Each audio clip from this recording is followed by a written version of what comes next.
Chhattisgarh ITI में admission लेने के लिए सेकेंड मेरिट सूची जारी हो गई है। तो दोस्तों मेरिट सूची कैसे चेक करेंगे इस बारे में हमने पूरा कंप्लीट वीडियो बना दिया है, वीडियो जाकर जरूर देखें। दोस्तों अगर आपका नाम सेकेंड मेरिट लिस्ट पे आ गया है, अगर आपका सिलेक्शन सेकेंड मेरिट लिस्ट पे हो गया है लेकिन आपको उस आईटीआई संस्था में एडमिशन नहीं लेना है या दोस्तों आपको दूसरे ट्रेड में एडमिशन लेना है, तो उस कंडीशन में आप क्या करेंगे, आपको जो है एडमिशन लेना होगा या नहीं लेना होगा, पूरी जानकारी देने वाले हैं। इसके साथ ही अगर आप एडमिशन नहीं लेते हैं तो क्या आपका नाम अगली लिस्ट में शामिल किया जाएगा या नहीं किया जाएगा, या आपके फॉर्म को रिजेक्ट कर दिया जाएगा, पूरी जानकारी आपको इस वीडियो में हम देने वाले हैं। तो चलिए वीडियो शुरू करते हैं। दोस्तों आप सभी को पता ही है कि CGI-TI की सेकेंड लिस्ट है जारी हो गई है। अगर आपका नाम सेकेंड मेरिट सूची में आ गया है तो आपको जो है 18 से लेकर 20 तारीख के बीच जाकर एडमिशन ले लेना होगा। अगर दोस्तों आपको जो आईटीआई संस्था मिला है वहां पर आप एडमिशन नहीं लेना चाहते, यानी कि अगर आपको कोई और आईटीआई संस्था में एडमिशन लेना है या दोस्तों आप अपने ट्रेड में चेंज करना चाहते हैं तो आप कैसे कराएंगे, इस बारे में आज की यह पूरी वीडियो होने वाली है। आपको बता दूं कि आपका थर्ड लिस्ट है, यहाँ पर देख सकते हैं 25 जुलाई को जारी कर दिया जाएगा। अगर आपका नाम सेकेंड लिस्ट पे आ गया है तो आपका नाम थर्ड लिस्ट पे आएगा या नहीं आएगा, पूरी जानकारी देने वाले हैं।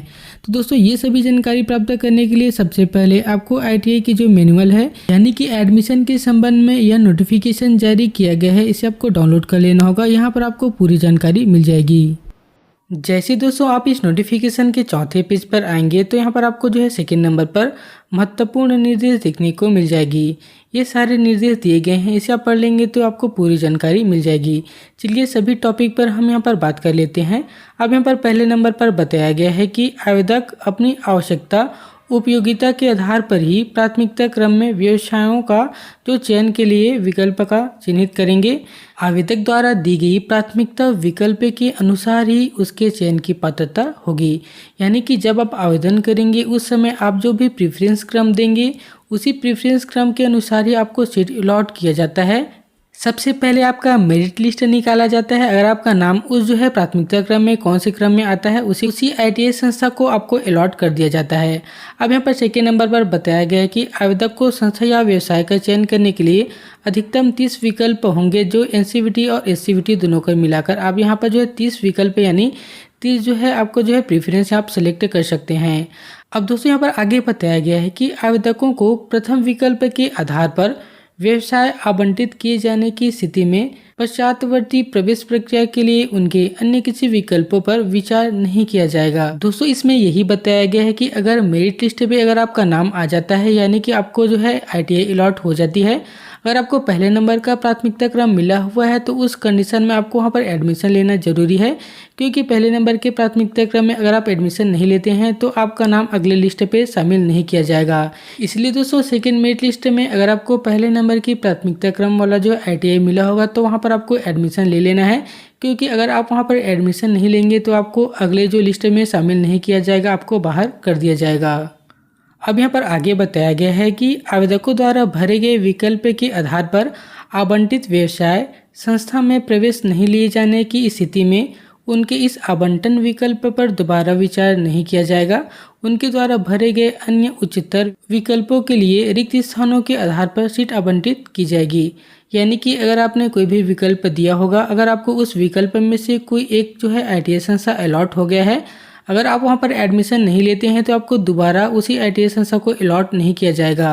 यानी कि दोस्तों अगर आपको पहले प्राथमिकता क्रम वाला आईटीआई संस्था नहीं मिला है तो आपको यहाँ पर घबराना नहीं है। आपको अगले जो लिस्ट आएगी उसमें आपको जो है पहले क्रम का जो प्राथमिकता क्रम के लिए आपको शामिल किया जाएगा।